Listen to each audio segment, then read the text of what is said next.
Welcome to episode 84 of the Nerd Rundown podcast. Coming up this week on the show, it's Quantum Mania, baby. We get our first good look at Kang the Conqueror, Scott Lang, and the rest of the Pen Pals.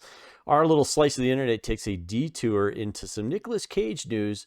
Spoiler alert, it's still crazy town. Finally, we get a great question from Captain Dunsel about the best series finales of all time. Ready? Hit it!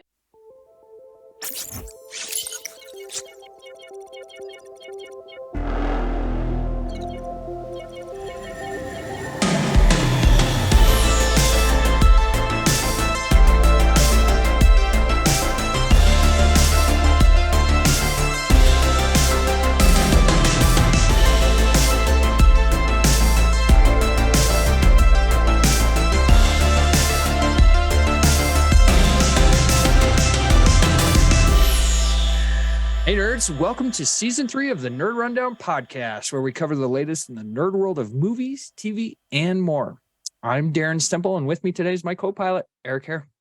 It is good to be back. Oh, it's good to be back. Like Tony said, it is good to be back. Well, like Eric and Tony. Yeah, thank you. You guys are one and the same, really. Yeah, right. Oh, yeah, totally.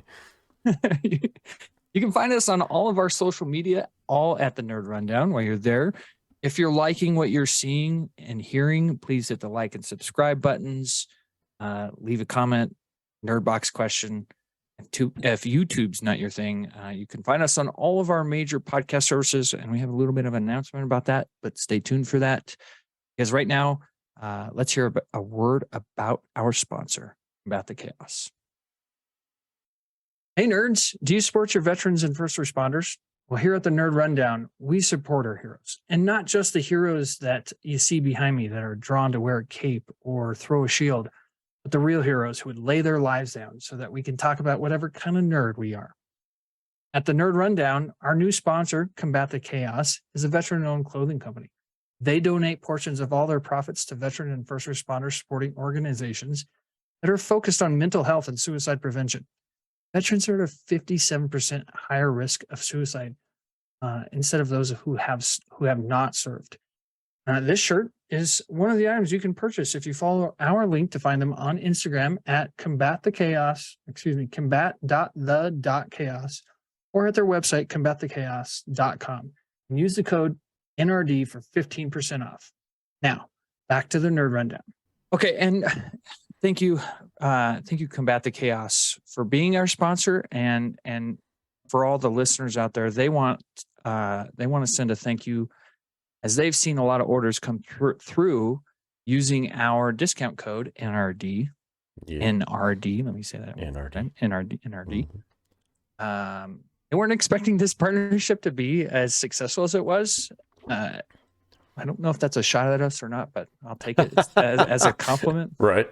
That we've given them a good amount of business. It's just really great to, support your veterans, support your first responders, especially when it comes to suicide, which is just the absolute worst for veterans. So for sure. Also want to give a shout out to one of our number one listeners. We've got a lot of different kind of number one listeners. Our number one listener under 12, Max Wessel, turns 10 this week. And we want to wish you a happy 10th birthday, Max. Thank you for listening. Happy birthday, Max. Happy birthday to you. And 10's a big deal. 10 is a huge deal, dude. 10 is a huge deal. Double digits for basically the rest of your life. For the rest of your life, yeah. I mean, it's the rare occasional you'll make it to the triple. Yeah. If you want to do that. If you want to. But man, 10 years old, a lot of stuff happened for me. 10 years old. That's when Top Gun came out. 1986. I was born in 76, so 1986 was a big year. Big year for for movies and some good TV stuff. So hopefully Max, there's some great stuff. The lineup for movies this year is looking pretty good for your. I was going to say, stay tuned for the presents coming up here in a little bit, as we will preview 2023. Yeah. Preview your 10th year on this earth, Max. Yeah. So congratulations. Happy birthday, buddy. Thanks for listening to the show. We appreciate it. Big birthdays. Eric, we took our PTO over the last few weeks. I want to know how your PTO went. What did you do over your break? That was worth talking about here on the Nerd Run. Sleeping doesn't. I was gonna say I slept. I slept. I got a little bit of rest because we did do this gigantic trip at Thanksgiving where we went to Disney for like 5 straight days. We took 1 day off and then we did Universal Studios for 3 days in a row. And so I was wiped out. Like I was just exhausted because we looked at, like, Stacy's got one of those Apple Watches and so it was like, I want to say we averaged 12 miles a day of walking and stuff. And so we were just going. And I think I was still wiped out from that. Like even a couple weeks later, just my body was just like, man, you need to chill the F out. But, you know, I don't know. I caught up on some stuff that I had been wanting to watch. Still behind on The Walking Dead, but I did get to watch some. But, you know, I think the most fun was just the Christmas holidays with the kids, you know, Christmas, New Year's. That was fun. Took the kids sledding a couple times because we got some good snow, and that was a lot of fun. So yeah, all in all, it was just a great time spent with the family. It really was. I really enjoyed it. How about you? Anytime I see, like, when I typed out "what did you do," that's my question to you. What did you do? Yeah. It makes me feel like I'm Arnold Schwarzenegger talking to Who's your daddy? Kindergartners. Yeah. Who's your daddy and what does he do? I had a very interesting break as I caught pneumonia. Yeah. Which I thought only old people, right? Only old people and 9-year-olds who stay out all night get pneumonia. It was crazy. So you said your body like needed a rest, and so did mine. We had a very busy December, very busy holiday season, and I think my body just gave out and was like, yeah, I'll take pneumonia as a way to rest. Yeah, for sure. And I was sick for about a week and a half. There were some dark days in there, but what was great about getting pneumonia, I like to look on the bright side of things, you know. What the great thing about pneumonia is it gave me the opportunity to watch some shows that I probably wouldn't have normally been able to watch. Now, first off, I'll start off by saying I made a commitment to you, Eric, on the season finale of the Nerd Rundown. Yeah. That I would watch Strange New Worlds. Yeah. Quick. How'd that go? Quick stemp synopsis. Mission accomplished. It's the most Star Trek I've ever watched. Yeah. The first half of the season was very enjoyable. Yeah. I liked it. The middle parts I struggled with a little bit. But when it got to the last 2 episodes, was some of the best TV I've watched in a long time. Yeah. And it made me like, I was texting you constantly, like Star Trek questions, and I was texting Brian Castile Star Trek questions. So I was like, "Oh no, am I becoming a Star Trek fan?" I don't know if I'm quite there yet, but it is an enjoyable, more than enjoyable show. In fact, the last 2 episodes make everything worth it, and I want to see more. So it's gotten me to the point of like, maybe I can start watching Wrath of Khan now and start watching. The movies from the 70s and the 80s. So thank you for that suggestion. Yeah. Thank you. Shout out to Meg, who got me to watch Severance, which is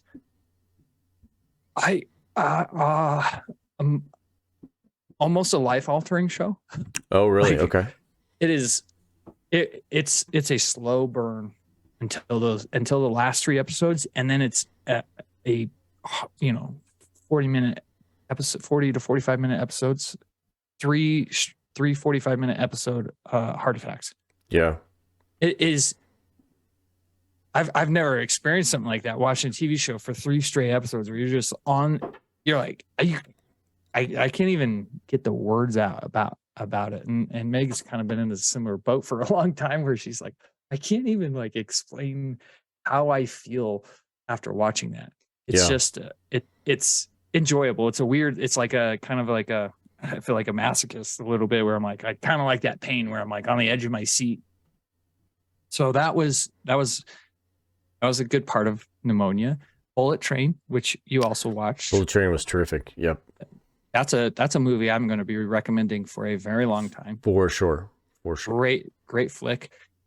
But the ultimate existential experience for me, and I'm seeing it just get the recognition it deserves. Last night at the Critics' Choice Awards, won Best Picture, Best Editing, was Everything Everywhere All at Once. Yeah. And I am making my number one suggestion for anybody to watch anything right now. If you need something to watch Everything Everywhere All at Once. In fact, I showed it to Banana recently. I must be a really good salesperson because I got her to watch it. Yeah. And she finished it and was like, yeah, that was good. And it was almost a little like me where I was like, I finished watching it the first time and I was like, that was a good movie. That was a really creative movie. And then I had dreams about it all night. And I woke up thinking about it. And I've been like obsessed over it ever since. And, and same thing with Banana. She was like, you know what? That movie last night really was like quite amazing. So it was really cool to see her progression of thought. Yeah. It takes a little while to digest it and process it, if you will. So I haven't watched it yet, so I don't know, but I have not heard anyone tell me that I haven't heard anybody tell me anything negative about it. That's for sure. Yeah, it's an existential experience. Like it's an out of body experience. You're like, I can't believe they put this to film. Yeah. So I'm all about that. All about that movie right now. So all right, that was my break. We did take a 3-week break this time, mainly because I had pneumonia and I extended the break. Right. But also had a work trip down to New Orleans, which probably the last time I ever go to New Orleans. And in this 3-week break, now that we're starting season 3, which Eric and I were talking prior to the show, holy cow, we're on season 3, dude. Yeah. This is well beyond our expectations of where we thought we would be. And when you get to a third season, it's like, okay, certain things need to happen. We need to step our game up in a lot of different areas. And, we're not saying that it's going to happen today or tomorrow, but 2023 is going to be a big year for the Nerd Rundown. We have this show. We have the podcast, the Nerd Rundown podcast, where we cover the latest in the nerd world of movies, TV, and more. Like and subscribe. We have the Nerd Rundown Presents, which is our singular topic, deep dive, singularly focused deep dive topic. Yeah. Sometimes they're games. Sometimes look at directors, look at movies. It is a show that we use to deep dive. When we're like, okay, we want to review this movie, or we want to play a game, or look at this director's or this actor's IMDb page.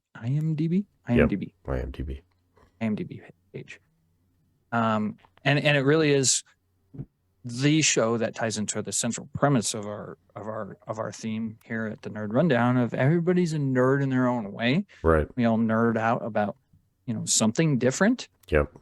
Let's nerd out about Star Trek Strange New Worlds today. Let's nerd out about Obi-Wan Kenobi, whatever. Right. So we love those two shows. Eric started the Nerd Rundown recaps last year. We had great success with the House of the Dragon show. Yep. And that's going to continue. Starting this week with The Last of Us. Yep. Incredible new show. Premiered last night. Very excited to talk more about that. Plan on watching it tonight to get going on it. So did you not watch it last night? No, I watched a football game last night, and so yeah. Oh, football. We watched a football game. Watched the Cincinnati Bengals fight off the Baltimore Ravens. It was a pretty intense game. A good game. Yeah. And then Stace and I watched Joe Burrow do anything. I love Joe Burrow. He's unbelievable. He's a pretty colorful personality too, I think, to say the least. And it's so Stace and I we have 2 episodes left in Jack Ryan, and then we'll be done with Jack Ryan season 3. Yeah. Right? Fell a little behind on that one, but so far so good. Yeah, it's really good. This season has actually been really, really terrific. Yeah. So I'm actually pleased. Although I am a little confused. There's still 2 more episodes left, and I feel like 6 like could have wrapped everything up in a nice little bow, and then but I'm like, we still have 2 episodes left, you know, and I'm like, what are we covering in those 2? So so I'm anxious to finish this up. It's pretty good. 6 was a really intense episode, and it was really terrific. It was really terrific. So okay, good to know. But yeah, we're starting The Last of Us tonight. So good. And then Severance is going to be is in the rotation also. And at some point or another, I am going to finish The Walking Dead. So, which actually we're going to talk a little bit about. That should just be a long running joke. Yeah, right. Like the next few years. Right. Someday we'll actually talk a little Walking Dead later. So yeah, maybe give an update where you're at. And then this year we will be releasing a 4 show, and that's going to be called the Nerd Rundown Reactions, which is going to be our reaction. Well, I guess that's pretty aptly named, I guess, but very excited for that. That's something that we in the beginning were like kind of against, and then I became addicted to YouTube channels, YouTube reaction channels, and got really excited about maybe doing that for the Nerd Rundown, giving our perspective on trailers that are released or new shows. Who knows? Right. But it's going to happen. It's going to happen soon. I'm very excited for it. So the Nerd Rundown umbrella of shows. There's a lot that you'll have to digest on a weekly basis, Captain Dunsel. So yeah, how you handle it all. Mm-hmm. We'll be updating some of the logos. So it's a new us into 2023. We're very excited. You'll even notice some differences here in the Nerd Rundown about how we do things differently. Yeah. And then for audio only people, our podcast service, we got monetized on our podcast service, and so they're going to be playing ads. The way that it will work differently than YouTube, which maybe we keep the Combat the Chaos to YouTube only, but the service that we pay for that sends our podcasts out to all the podcast services, they think they're smarter about our podcast timing, and they're just going to start playing ads. They have faith in their AI to make better decisions than we do. So it's not some guy that's listening to, or some guy or gal that's listening to our podcast. They've got some sort of algorithm that listens to the whole thing and decides, hey, this is where I'm putting this ad in. So it will give you a little bit of a warning too, about when the ad's coming up. It won't be more than 30 seconds. So stick with us as these ads come out. Some of them are might be useful for you. You never know. And if you have any products or services that you think would be good for the show, let us know. We can maybe put them in too. But this is part of the growth experience. I think we've spent 2 years, almost 3 years doing this, and this will be our 3rd anniversary coming up in April. But as things grow, things will change, and part of this is that we'd like to be able to do this full time for a living. It would be really nice if we could do that. But goal. Unfortunately, that takes money, and money comes from ads. And so we appreciate any support that you guys give to the people that are putting their ads on our shows. I'm really excited about the Athletic Greens. Like, I can't wait for Athletic Greens to ask us to start ads, because it seems like every podcast I listen to, they all have Athletic Greens, and it seems like they get like free Athletic Greens, which I'm like really excited about, because that stuff's pretty expensive. And I'm like, hey, could you please just advertise on here so I can put your stuff in my protein shakes? That or a VPN. I want a VPN so I can watch Netflix in Italy. Right. Yeah. So then I can start watching out of market baseball games or something like that. Yeah, something.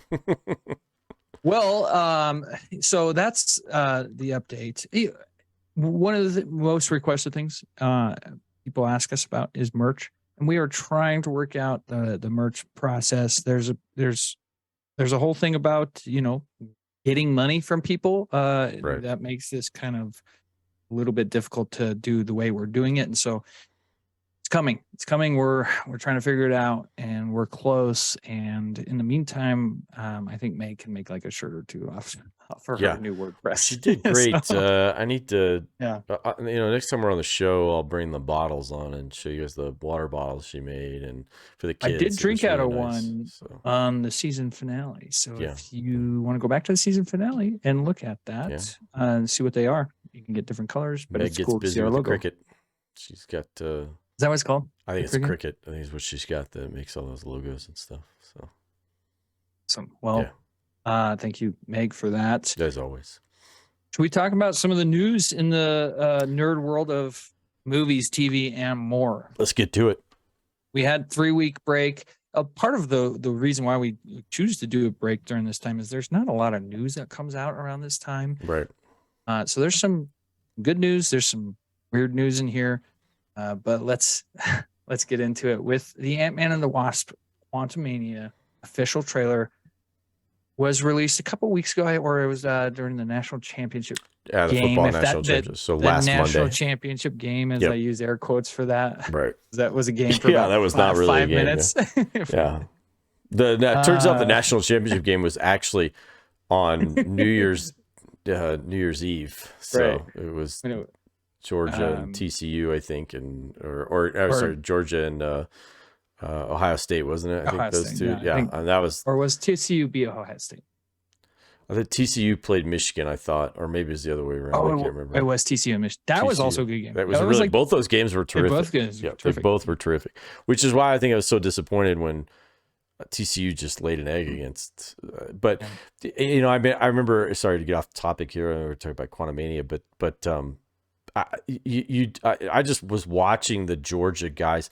Every single one of them was just bigger, faster, and stronger than the guy on the other side of the football. And so it just shows you the talent gap between the SEC teams and the other divisions is just, it's crazy. It's crazy how much bigger and stronger and faster those guys really are. So it's unfair. Yeah. And they're going to go to a 12-team playoff at some point in the next couple of years. I'm like, that's just it's not, I don't think that's the right move. Yeah. Maybe we'll do a presents around college football. College football, yeah. So. Hey, we're all nerds, we're all nerds in our own way. And even though we do love all the comic book stuff, we still are football guys and sports guys. Sports guys. Like, we love our sports. So I remember one episode of the show, Darren is half watching the hockey playoff game while we're recording a podcast. Like, he's half watching this hockey game. And then, like, halfway through the show, he's like, as the Avalanche win in overtime. I think they won. I think that was this round 2 when they beat St. Louis to move to the 3rd round. Yeah, it was pretty hilarious. Greatest things ever. So we're not just comic nerds or hero nerds. We love our sports too. Yeah. I mean, sports guys don't like to refer to themselves as nerds, but hey, man.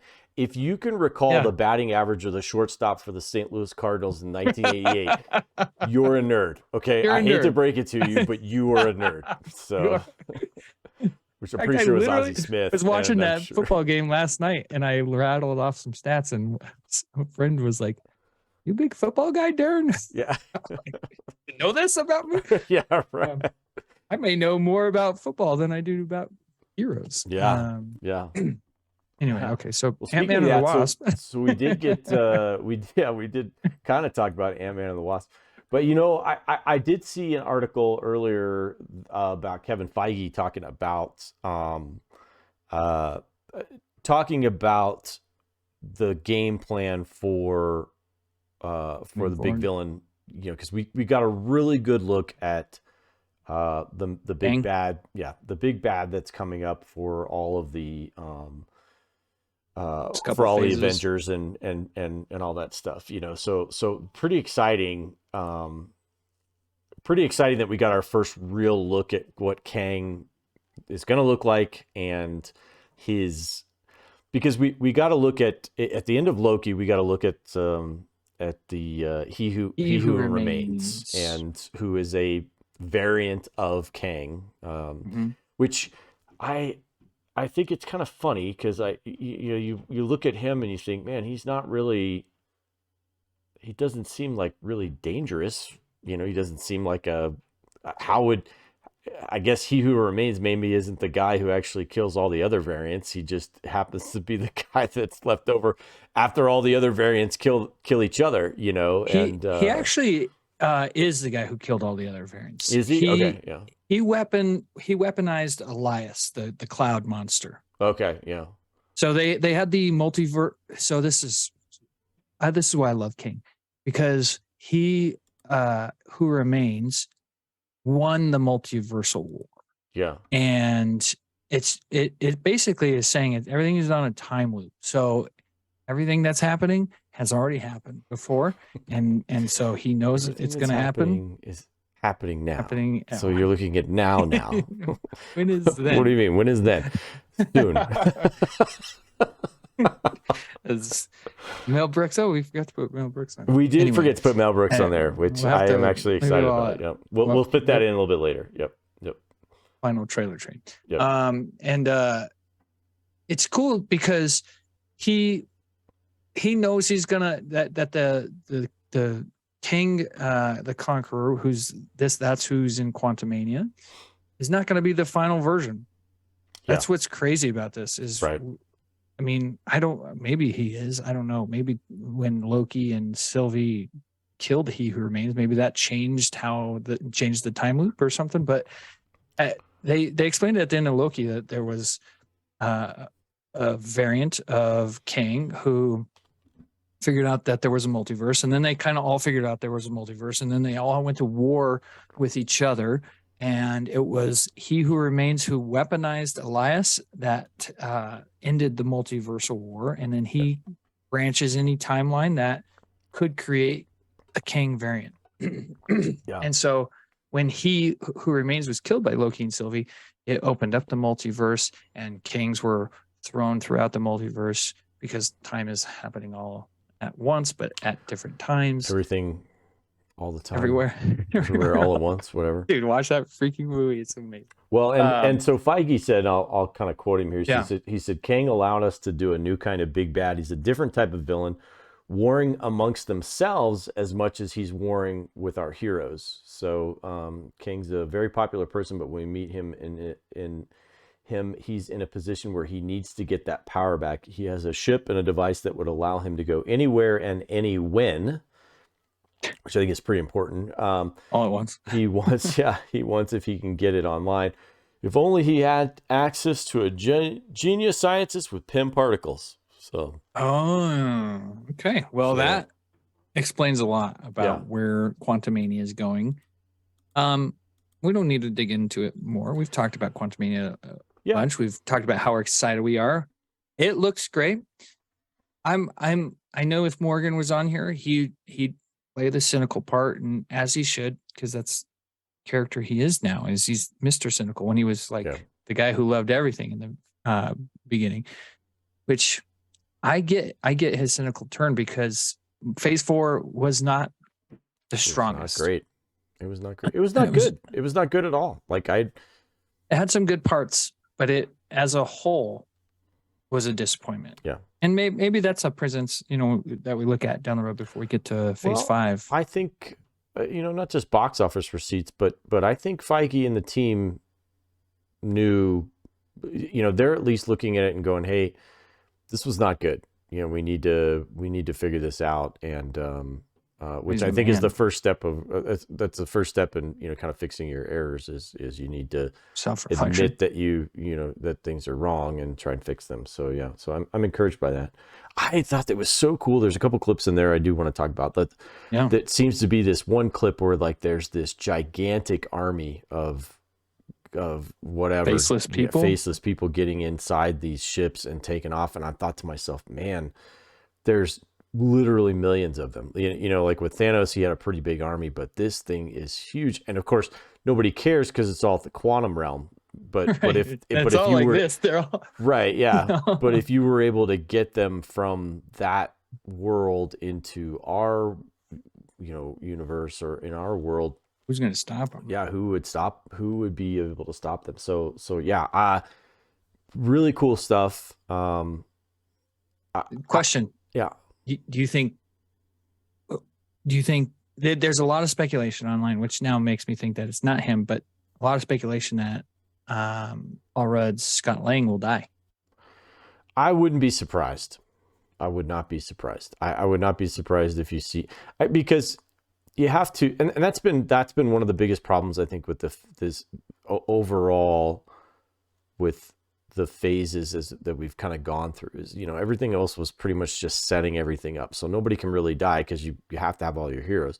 So at the end of Endgame, it's like, okay, somebody's got to die to prove that the situation is dire, you know, and so I would not be surprised if they do sacrifice him, you know, to this. And Or it would be Wasp. sad because I love Paul Rudd. I love seeing him in the Avengers stuff, but yeah. It's crazy because Ant-Man and Wasp are two original members of the Avengers and the comics, not in the MCU, but they, you know, they were early on in phase 2, I think, introduced, and they're getting their trilogy completed here. And Peyton Reed's the only director who's gotten to complete his trilogy. Right. Sorry, that's actually not true because, what's the guy that did Spider-Man? He completed his trilogy. Oh, I can't remember. Either way, it's good for Ant-Man and Wasp to be completing their trilogy. Right. Is one of them going to die? I would put my money more on Wasp than on off Paul Rudd. No, that's tough. Could be. Could be. Speaking of like more phase 5 news, we have a Fantastic Four movie coming out. Lots of speculation on whom might be playing Reed Richards. The current number 1 name on that list is Adam Driver, which I actually think is a very inspired choice. I really enjoy Adam Driver in anything he's in. He can play smart. He can play humorous. He can play serious. He can play villainous. So if there's also speculation he might be placed as Doctor Doom, which I think is actually really great casting as well. Matt Shakman is the director for Fantastic Four. He's good friends with Glenn Howerton, who I know that's like Morgan's big choice for Reed Richards. Yeah. Who he was recently on Jimmy Fallon and said, if they give me a call, I'll take the call, but nobody's called me yet. So yeah, there's that. Penn Badgley is in the running. Big guy from the You TV show, the Stalker show. Do we have a script done already? Does Shakman have a script done? What was the guy's name that did Spider-Man? He was originally attached to this. Why can't I think of his name? They had a script, and they're like Homecoming. He did like Homecoming, and Far From Home, and No Way Home. Quick, so, yeah. They had a script when he was attached. He detached himself from the project and moved on. And Matt Shakman, who directed the WandaVision TV series, John Watts. John Watts. Yeah. Thank you.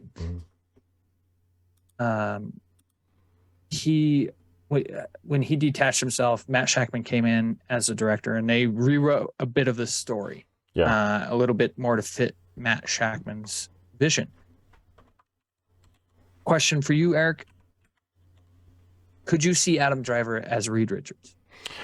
Yeah, I tend to have the same. I don't really have an attachment to Reed Richards. I don't really know a lot of his background or anything like that. So as far as the personality is concerned and the look of him as a person in that role, I don't really have any opinion one way or the other there. I do know that I concur with you that Driver is a tremendous talent. From a dramatic acting perspective, the guy's chops he's really, really good. He's really, really good. And you're right. He has a pretty good wit about him as far as being able to deliver his SNL stuff. Like the undercover boss, that's my favorite. The Star Killer base is just one of the funniest things. I think it's truly Matt brilliant. Sucks. Yeah, right. And that's not even Adam Driver in that, but it's... And the funny bit is like, because it's like, okay, because that's live. Like he's that funny like live. Although I think that one might have been a digital short or whatever. But he was really, really funny in a live setting. So I think all in all, I think that might be a good choice. You know, I was listening, I was reading a story. James Gunn had something he was talking about on, they were speculation on some Superman casting and some other stuff, you know, and he's like, look, he says, you know, he says the script isn't even done. He says, I'm not going to cast anybody in this role until the script is done and complete, and we're not there yet. So just cool your jets. I know you guys are all excited, but just chill out, you know. Right. And I kind of feel that might be the same thing here. Is like, hey, maybe they've got a script done, maybe they don't, but you know, I imagine casting will start here pretty soon and having Driver on there. But there's so many different things that go into that. It's like, what's his schedule look like? What's he got already on there? Is he locked into a project, you know, already for something else? And because he does love his artsy movies, you know. Yeah. Although he is getting ready to, I think next month they got 65 is coming out. So I think that looks pretty cool. So, but yeah. Well, it'll be interesting. It's like the big job left in Marvel right now. Who's going to be the Reed Richards? So right. I think got to get somebody that has some name recognition, I think, and you know is going to be able to carry that weight of that role, because he is a pivotal character to the Marvel universe. So we'll see. The other name I couldn't think of it was Diego Luna, who just killed it in Andor. I don't know if that's the right casting. Plus, he's got Andor. He's busy. He's filming season 2 right now, so I don't know if that's the best option. But I'll watch Diego Luna in anything. He's done great in whatever he's done. So he really is terrific. Yeah. Next on the rundown, we got a bit of a Nick Cage section. Now we move to the Nick Cage show. First up on the Nick Cage news is a possible return to the Face Off world in a Face Off 2 sequel. Right. Why not? Because, you know, you got a movie called Face Off. I want to see that movie, that story extended. I don't know. The really funny part is what Nick Cage was in an interview and he was asked about it. And this is what he has to say. It's also that part of the time where terrible impressions come up. So right. See how this... Right. Let's hear it. I think Face Off is a sequel that lends itself to a lot of twists and turns and unpredictability. It's almost like if you factor in the idea of offspring and Castor and Sean having children, and these children grow up, but then it becomes like a 3-dimensional chess. And then it's just not just the two, John Travolta and myself. It's 4 of us ping-ponging and going at different levels. And it becomes even more complex. I think there's a lot of fertile ground there. I had maybe one meeting in an office, but haven't heard anything since. So I don't know. It sounds like that meeting went really well there, Nick Cage. Question here for you, Eric. Could we see a sequel to Face Off 2? Gosh, kind of a lot's happened since then. God, no. Like, this movie is 26 years old.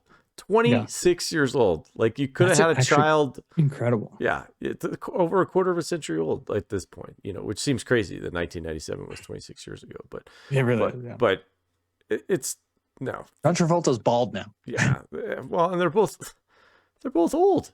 Like, they're both old. So big no. I'm a big no. I enjoy that movie. I could eat a peach for hours. You know, there's some great lines in there. There's all kinds of craziness that goes into that movie. John Woo. This was John Woo at like the beginning of his run of just tremendous, really cool action stuff, and his style of shooting was because this is early on. You had Michael Bay. Things were really starting to shake up because you had a whole cadre of new directors that were kind of coming online, and John Woo's stuff was just amazing. His fight scenes, the choreography, and all that stuff were just really, really terrific. So and this was a really cool concept of being able to swap, you know, faces and all that stuff with people. And so I so just, out there it works. Yeah. Out there it works. Yeah. It was cool. But at the end of the day, this is not something I want to see. It's not something I want to Not something I want to see either. Let Face Off just be Face Off and be by itself. Especially, please don't make like a CBS remake like they're doing with True Lies. Yeah. That shit pisses me off every time I see it. The next quick little piece, since you haven't seen it, he will not be reprising his role as Spider-Man Noir in Across the Spider-Verse. Unfortunate, as he was a highlight of that movie before. But they're having a lot of Spider people in this new Spider-Man. So we'll probably get our fill of enough Spider-Man. And Spider-Man Noir was great, but I don't see why they would need him in this new one. So okay with that. Yeah. But the big one was the Renfield trailer. So we talked about Renfield a while back when it was first announced, and they just snuck this trailer in like after New Year's, I believe it was, shortly after New Year's. What do you think? What do you think of the Renfield trailer? Is that something that's going to be on your list? It will not. However, I will say that I didn't mind it. You know, I didn't mind it. I think it's an interesting take on story. Am I the only one that got a Paul Rubens feel to Dracula when they finally do the reveal of Nick Cage at the end of the trailer? Like, I was like, gosh, he looked like Paul Rubens. Like it did. I was like, okay, so this is like a Buffy the Vampire Slayer. I will say, Nicholas Hoult as Renfield, and then Awkwafina as the cop chick. I'm not sure what her role is going to be in this thing, but terrific. Both of them terrific. I think Nicholas Hoult, he's got a great. He's He was the highlight. He was the highlight of that. I mean, and rightfully so. It's named Renfield for him, you know, clearly. So sure. He's taller than I expected, or he looks. He's yeah. So I anyhow, I did enjoy parts of the trailer. This is not something I'm going to watch, but it's not because of. It's just not something I'm going to watch, but maybe one day you get pneumonia and you're right. Yeah. Maybe if I'm in there and of course, but I'll give it. You know, I'll give it time, and we'll see. You know, kind of see where it goes. Yeah, but it could maybe it comes out to high acclaim. Yeah, and if it's funnier, that's I think the only thing that will make me want to see this is if people tell me that it's really funny. You know, like and I feel like that would be the teeth. Creepy as all get out. Like those teeth were like no joke. I was like, oh. Yeah, and good call on Awkwafina. She's been everything she's been in. She's been very enjoyable. She's so very funny. Man. She's so funny, and her voice is so unique. I loved her in Raya and the Last Dragon. I just I loved her voice in that. She was perfect for that role. She really was. But she just has terrific. In addition to being a cutie, as all she as all get out, but she just is really talented. Her timing, her comedic timing, and all that, just really good. I have not watched the Crazy Rich Asians, but I've heard she's really good in that. But everything else that I've seen her in, I think she's terrific. Shang-Chi, she was great in Shang-Chi. Yeah. She played apparently really good I say terrific a lot. I've been told recently that no, spectacular. Spectacular. Yeah, okay. I asked a group of hosts. Yes. What's the saying? Eric says. Yeah. First thing they came up with spectacular. Yeah.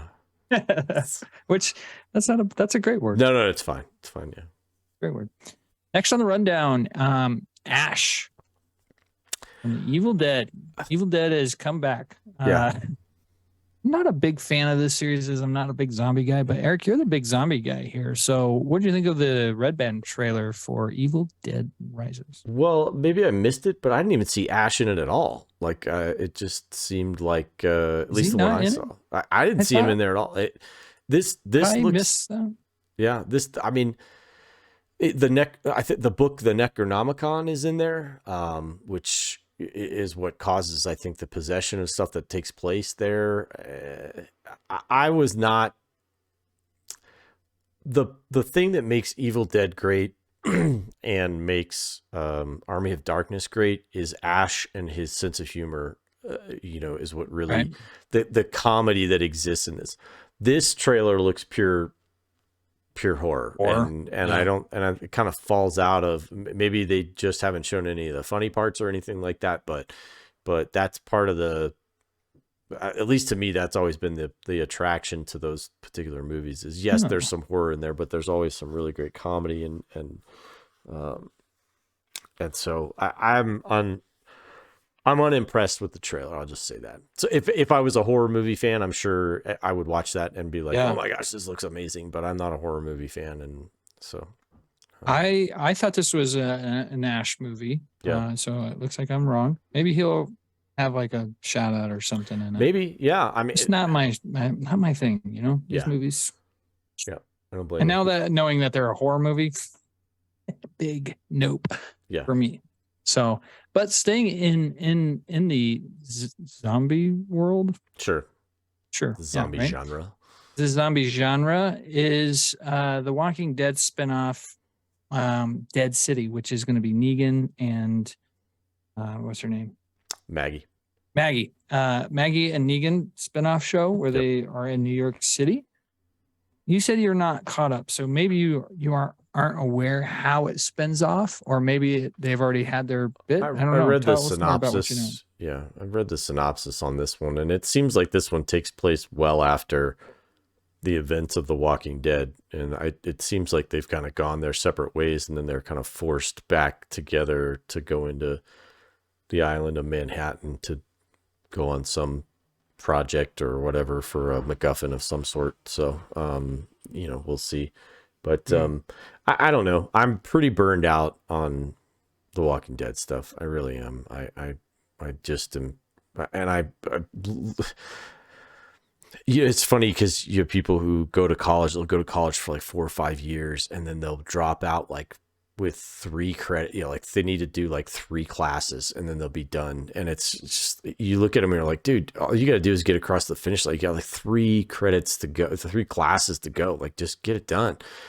And they can't, they just like, they're just done. They're just burned out. And I feel like that's the way, like I think I am like 5 or 6 episodes. I got 5 or 6 hours of Walking Dead to go. And I just cannot drag myself across the finish line at this point, which is, I guess, probably pretty. Can't blame you. I can't blame you. Yeah, because I quit a long time ago on it.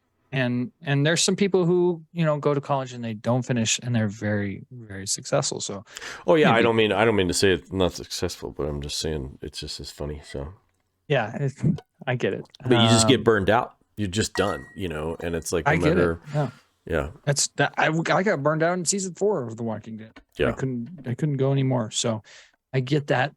I get that sentiment. And here's my pneumonia throat coming out. Yeah. The appeal for this show is supposed to be Maggie and Negan. And from what I know, Negan is the one, spoiler alert for, season 6 or 7 of The Walking Dead, whatever it is, when Negan kills Glenn. Is that his name? Glenn? Glenn. Mm-hmm. Yeah, Glenn. He's the one that killed Glenn, who Maggie was in love with, right? Right. So that's the appeal of the show. And it's just like, I don't know, maybe this is, I'm right there with you. Like, I'm burned out. It doesn't excite me. There's a very small, Walking Dead in its heyday was the second biggest show on TV. Yeah. Maybe even at one point the biggest. Right. They've lost a lot of viewership, and they for just AMC? Are milking this cow. Yeah. Well, for cable, not including HBO or. No, what I'm saying is like for AMC, which was a small channel that basically was, they just replayed old movies. This was like that was their thing, and they just replayed old movies, American movie 90s classics. action movies all the time. Yeah, and it was like, all right, cool. This is on TV. I'll just watch this. And then when they came out with this. Well, they had a bunch of hits. They had, Mad Men won award season after award season. Well, it really kicked them off because I think The Walking Dead was first, right? And then Mad Men came out, or I don't remember the order of that. Yeah, but that one time AMC was like, well, it shifted them from being what they dog. were, to being this gigantic, powerhouse, I guess, if you will. Yeah. Well, if you're excited for that, let us know in the comments, please. Next on the rundown, possibly big news. Really excited to hear what you think here. By the way, I think Morgan you was know supposed to what I'm be gonna Morgan say. was supposed to Morgan was supposed to be on the show, and that's why we had some zombie talk on there. Yeah. So Morgan, get in the comments and let us know what you think about Dead Yeah, City. for sure. All right. So next on the rundown, big news here to finish off the rundown before we get to the trailer train. Harry Potter franchise possibly could be rebooted soon. Hmm. I'm gonna let you take this one, Eric. No, John Well, McClane fell off the building again. He pulled his Hans Gruber and fell to his death. I don't know how you restart this one this close to having done it before. You know, I really don't. I think the issue is, at least what I read was, there is a follow-on story to after Harry Potter and the Deathly Hallows. You know, once the whole main story wraps up, there is a story. I think it was a play that was written called the Cursed Child, and so they've tried to get the original cast to come back for that story, and they just can't seem to. There's no real appetite. I think probably more.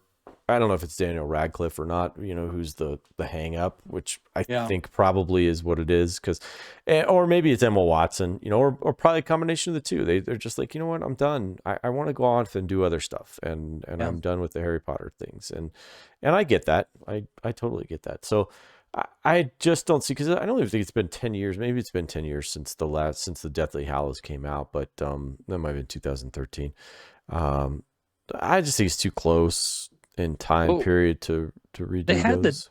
The Fantastic Beasts, right? That franchise. They tried. They tried to tie those two together, but you know, it's the Wizarding World is what they tried to make it. You know, this is the Wizarding World, but people weren't fans of the Wizarding World. They were fans of Harry Potter. And the Wizarding World was cool, like, because that's where it took place. But people loved Harry Potter and the other kids that were in there, and the adventures that Ron and Hermione and Harry got into, and you know, fighting the villain and all this. The other characters were neat and all that other stuff, but they just really couldn't get anybody, and including me. Like I have not watched any of the Fantastic Beasts ones. I have no interest in them. Not even the first one. Not even the first one. I really didn't, because that wasn't what made me interested in that series. I was interested in the series because of Harry, not because of the wizard stuff and all that other nonsense. And well, I should say nonsense, but all that other, you know, stuff. It was cool. It was cool because Harry made it cool, you know, and all them. So yeah. So I don't know. Well, I'm sure there's plenty of stories to tell in that universe that would make people more excited, but for some reason I just did not. The Fantastic Beasts and how to you know, whatever, I don't know, I can't remember what the name of the book is, but it was just like a small thing that they went through, and then they tried to make this big character and wanted people to care about the character, and I just didn't. So one of my big nerdums is lore, right? When there's great lore, you think about Game of Thrones, Lord of the Rings, the absolute detail that goes into the lore and the world building of those, right, makes it so that it's not just the Fellowship that's a great story, right? You know, in fact, it's probably like the 8th best story in Lord of the Rings, you know? So it's easy to expand the world of Middle Earth because of the just immense detail that goes into the lore building. Did J.K. Rowling have that same kind of detail and create these other characters that you want to know about and hear about? Yeah. You know, that's more rhetorical than anything because it's subjective. But well, I can tell you that with Lord of the Rings and Game of Thrones, that's the case. It's incredible the level of detail that she put into. She had everything laid out from the very beginning, how she wanted it all, and she had all the characters lined up, one to the other. And it's just spectacular because there's so many characters and there's so many interactions that they have with each other over the course of the 7 books that she put together. You can't write 7 books and not have a game plan and have it all work out the way you're supposed to have it worked out. And to kind of preview what the George R. R. Martin might have a differing opinion on that. But... right.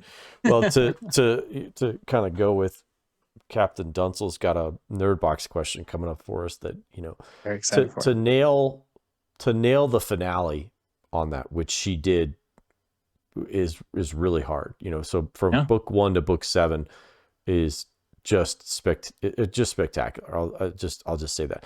And so they did a really good job of bringing that to the big screen. I think they did a really good job of bringing that to the big screen. But and I think the reason why the storytelling works for this, where it doesn't work with the Fantastic Beasts series, is that you're following the character of Harry Potter, who's a normal boy who's living with his aunt and uncle because his parents are dead, and it's awful. It's an awful situation. And you get to go from being just a normal boy to all of a sudden somebody tells you that knows nothing about magic, knows nothing about the wizards or anything like that. And all of a sudden things start happening around you and you find out that there's this whole other world that exists, and it's been there the whole time and you just never saw it. And not only that, you're part of it, and you're actually a hugely important piece of that, but you don't feel that way because you're just a normal boy, and you've never had any friends, and then all of a sudden you have friends, and so it takes you. It's terrific storytelling. It's terrific storytelling because you, as the reader, are following along, and you discover all this different stuff along with Harry. Whereas the Fantastic Beasts, it's like the dude's always been a wizard guy, and he's sure he's maybe discovering new beasts and all this stuff, but he's been in that existence forever, and so it just I don't know, it just doesn't interest me. It doesn't interest me. Whereas the Harry Potter really was really good. It really was fun, and I think the number of books sold and the number of movies made and the number of people who've watched them, it all stands for itself. It's been pretty successful. So, but maybe when we do a Harry Potter episode for Prisons, where we do deep dive, maybe a question is, how do we continue the story of the wizarding world? I've got a neighbor who lives a couple of doors down from me, and I've told her, I said, I think I want to do a Harry Potter episode because she's a Potterhead. And I said, I don't know if you'd be interested. Yeah, they're called Potterheads. And I said, I don't know if you'd be interested in coming on the show, but I think it would be fun to have you because, and I've got a couple other friends that I think would be huge Potter people to come on and just talk about it, and I think it'd be fun. But yeah. So, well, one day we'll get there, right? With the presents, and I'll be on vacation. Eventually, you'll get sucked in, I think. Yeah. To close things out, we'll get the trailer train. Just one trailer here. History of the World Part 2. Mel Brooks is top 5 all-time comic genius. Oh, it's so funny. Yep, so funny. And to finally get a follow-up to History of the World Part 1, we get History of the World Part 2. Yes. That will debut on Hulu as a series. Right. It's like 6 episodes or something. The cast is stacked. Yeah. Top to bottom. Oh, as you would expect. Give me more Nick Miller. I like the fact Nick Miller's in it. I'm there. Yeah. That hooked me right there. But the humor is Mel Brooks humor. And totally. Any Mel Brooks humor I am down for. So thanks, Morgan, for sending that into the group chat. Yeah. What'd you think? I loved it. I thought it was terrific. I think he just makes me laugh, man. He really does. Mel Brooks just makes me laugh. I think of all the comedy that shaped me as a kid, I'll put which, by the way, I'll just dovetail off this real quick. Mel Brooks probably has one of the biggest impacts on me as far as the Zucker brothers for Airplane and like the Naked Gun and stuff like that. Those guys all just had a huge influence on me with as far as comedy is concerned.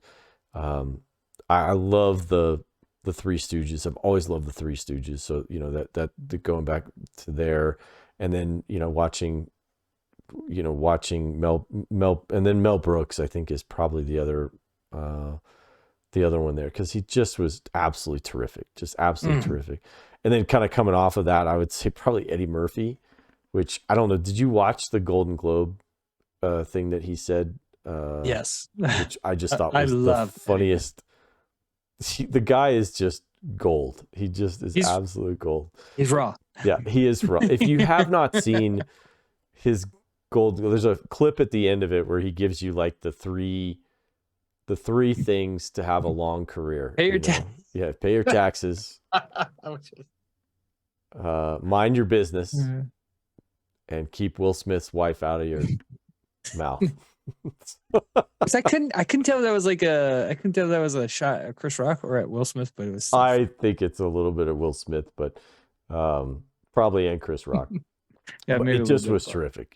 He just is so funny. So he's still the man. Yeah. So Mel Brooks bringing this back, I think is awesome. The cast does look absolutely great from top to bottom.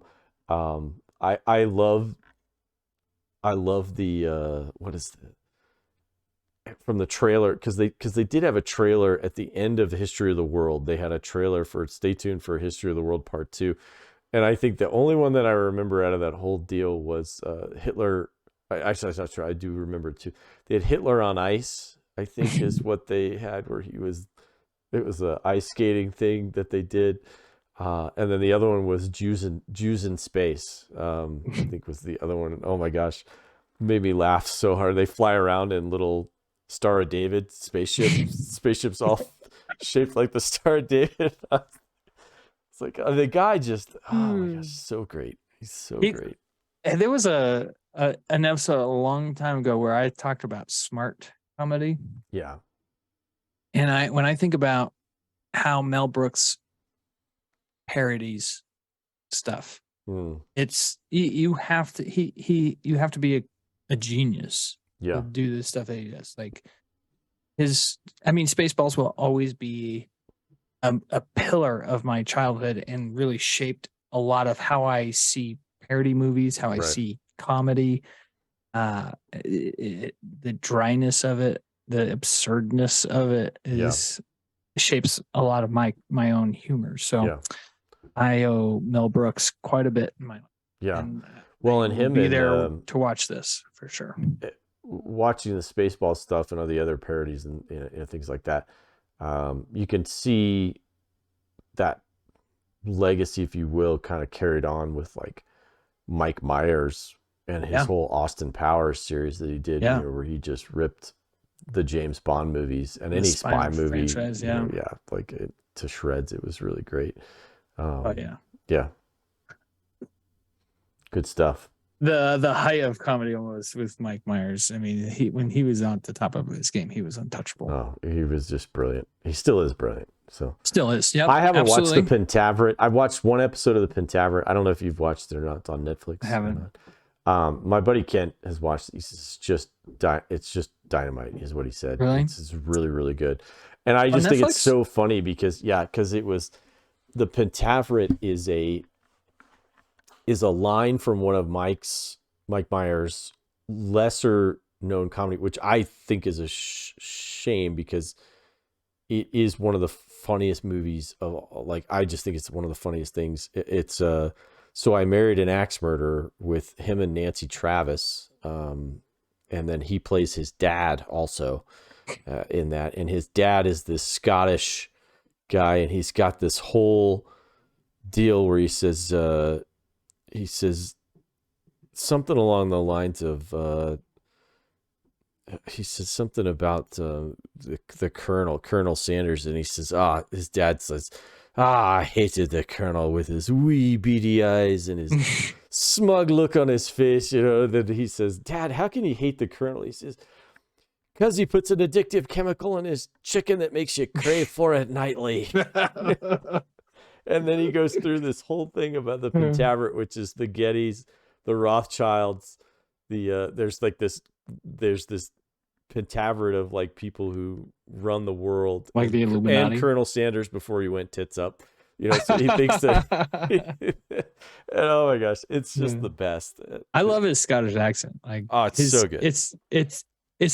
It's good. It's a really good Scottish accent, but it's always funny. Yeah. So, and you know what, Mike Myers, we owe him so much for this show because Wayne's World has massive influence on this podcast. Oh, and for sure. We've always looked back at Wayne's World as a way to like influence some of or inform our decision making. So, well, I just think it's one of those things where it's like the YouTube and the podcast stuff that you can do nowadays.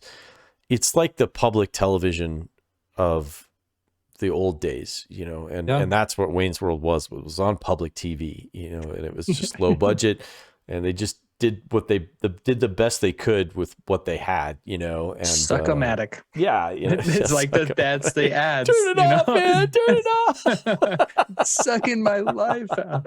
It's sucking my will to live. That's what you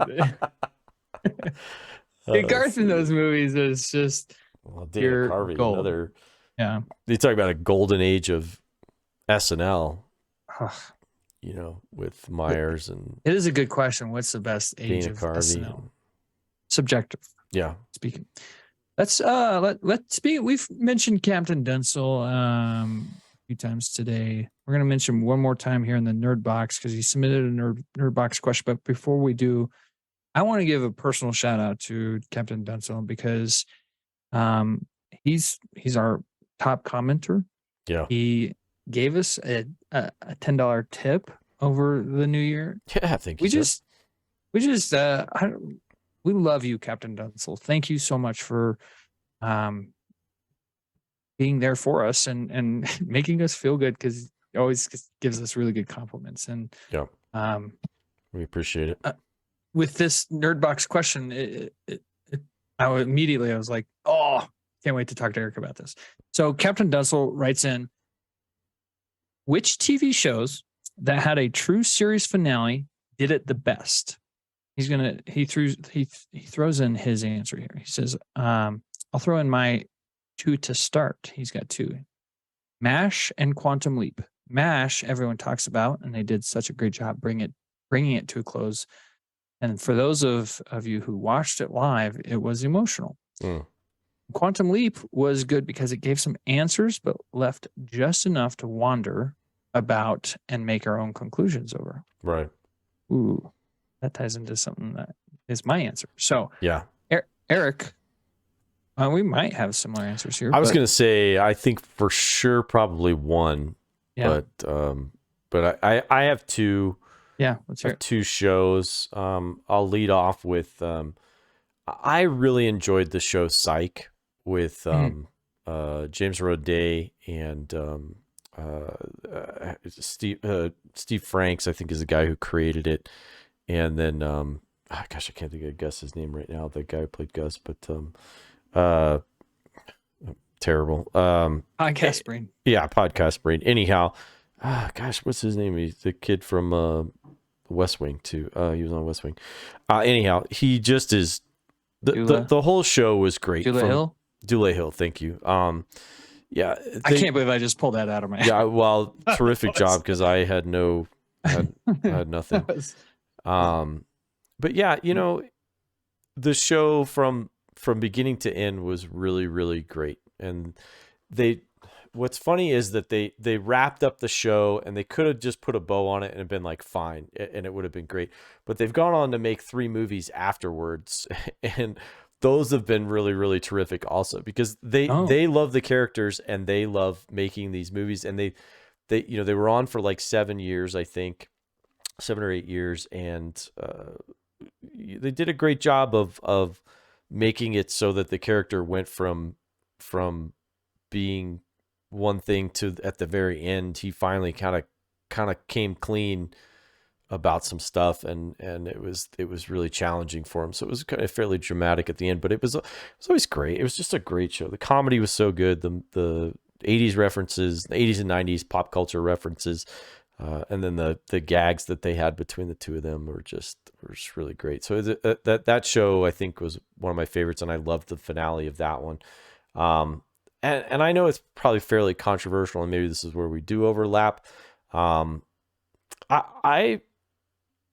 I enjoyed the finale of Lost. I really did. I liked the way that show wrapped up, and I know that there's a lot of people that feel let down or whatever, but I think the writer's strike had a lot to do with how that kind of went in a different direction at some point or whatever, and maybe they had a different ending planned, and with the writer's strike maybe things changed, but yeah, that was kind of, I felt like they went out fine. I really did, because I think you see a lot of TV shows, they kind of go out with like a whimper, like they just run out of ideas, and it's just like, let's just wrap the show up or whatever. So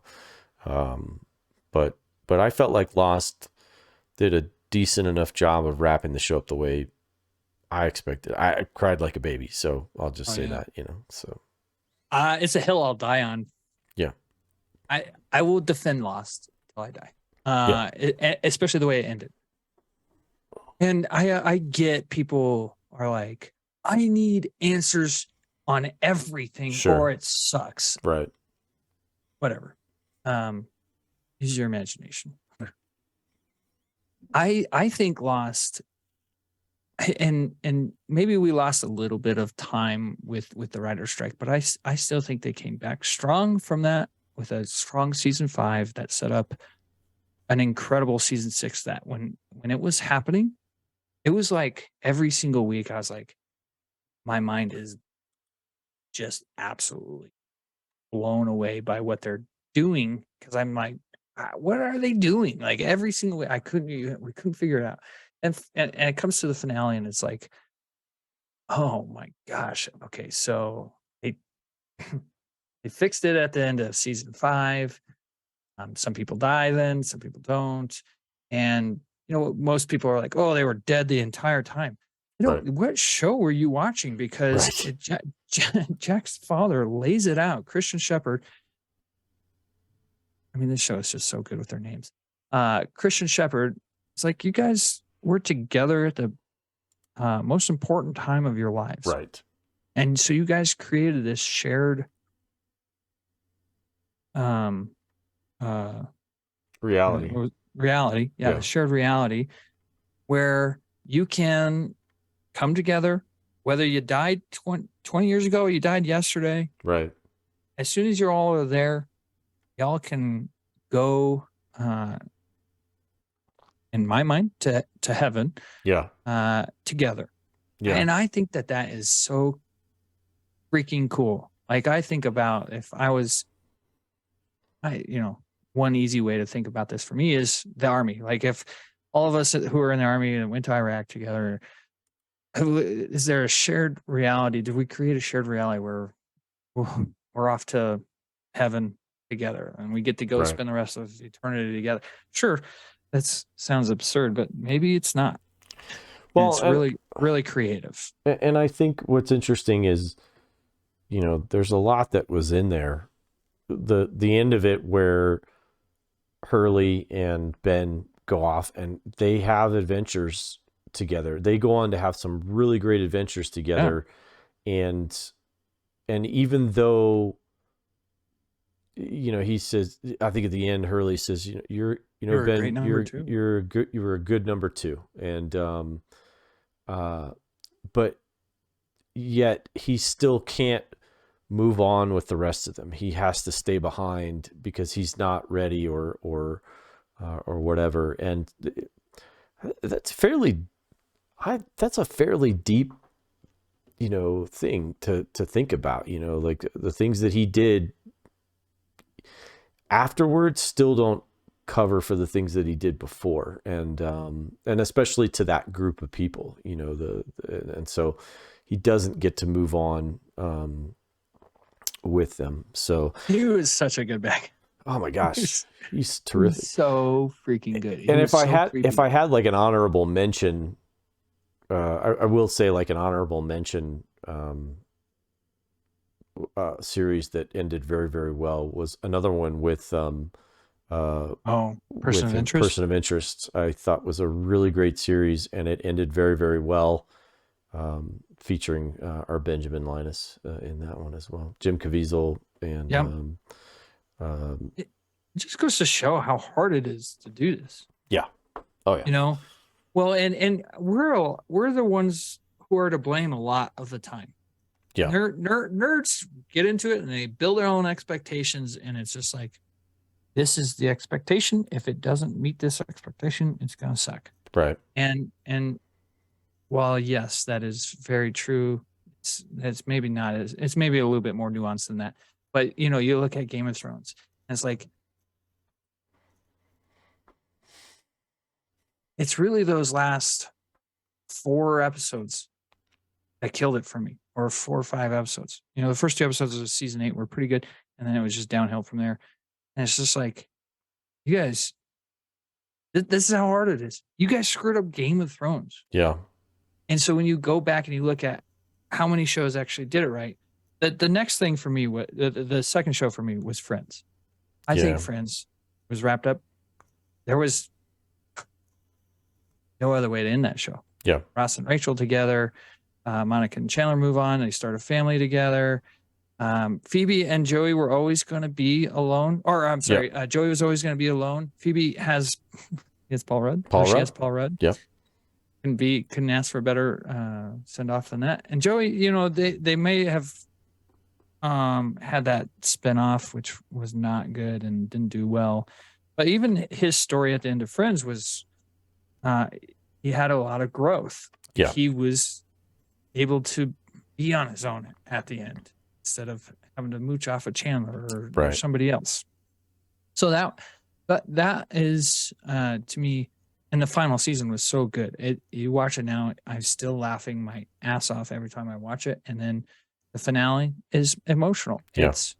It's tense. It's gripping. It's the way a show is supposed to end. So Yeah. Lost, I'll die on that hill. And I don't know if think anybody I else get a- watched I get a lot of Fringe. kickback. Man, Fringe is one show that I still need to catch up on. Yeah, Fringe is really good. There's a lot of good series out there. Star Trek: The Next There's a lot of Generation, I Fringe. thought was it wrapped up really, really well. Everybody knew that they were going to move to the big screen at some point, so it wasn't too bad. But they still, that season finale episode was really, really, or series finale was really, really good. It's one of my favorites. It's one of my favorite episodes of all of Star Trek: The Next Generation. But they were on for like 10 seasons. I mean, like 9 or 10 seasons. You think about that. To wrap up MASH, to kind of circle back around to Duncel's, to wrap up MASH, which had been on forever, the way they did, and everybody loved it. Everybody loved MASH. Like there was no. Maybe people were more appreciative of stuff back then or whatever, but we weren't quite as critical of stuff. But MASH was really, really great. It was a great comedy, and it was fun because you always had a good time with everybody on there. You know, it just seems like it was. Nobody ever saw that side though, and that's why it worked, because you know, everything you ever see of Vietnam War is just so bloody and dirty and gritty and bad. Right. Well, and that was Korea. And MASH had that a little bit. Yeah, or that one was Korea, and frankly, or really any war movie up to that point. Well, but frankly, Korea was the forgotten war as it was. Like you know, even today, nobody thinks about Korea much at all. I have that Devotion movie that I really want to watch. That's got Jonathan Majors, who's going to be playing Kang, and then Glenn Powell from Top Gun Maverick. He played Hangman or Bagman, depending on who you ask. But I'm gonna go with Bob. Bob's my spirit animal, so baby. he calls him baby on board. But yeah, that one is about the Korean War and a terrific Medal of Honor situation. You know, if you haven't seen it, you should watch it. If you haven't read anything about it, just read the synopsis of how that happened. So Oh. But yeah, all It's in the all, bloodiest war in terms of like percentage, in a it's 3-year period. It's terrible. And those guys were all fighting. They weren't fighting North Koreans. I think that's the big misconception about the whole deal is they weren't fighting North Koreans. Although they were fighting North Koreans. They fought the Chinese and they fought the Russians. The Russians were flying the jets and the fighters over those. A lot of them were flown by Russians, the people from the Soviet Union. And then the people on the ground were the Chinese, the Han Chinese. They just shipped them across the border and they fought it. So they fought a lot more than just what they did. Yeah. And there's a lot of really interesting stories out of that war. So, well, 30,000 people in 3 years. Yeah. That's, percentage wise, the Vietnam War was 60 some thousand in 10 years. So yeah, it's unfortunate. It's a forgotten war. Anyway, great. It was just a different perspective on war. We didn't get really any comedy around war, which is weird to even just say it out loud. So it's a concept that is like, well, this there's only one way this can work. So right. Great question from Captain Dunsel. As always, we want to hear your answer. There's not a lot out there. There's more Dexters and Sopranos than there are Losts and Friends, but let us know if you are really passionate about an ending to a TV series, and it needs to be a series finale. Like the best, I would still say season 3 of Lost is the best season finale ever, but it needs to be the show ending because it's hard. It's hard to end a show. So it's hard to wrap things up. Okay.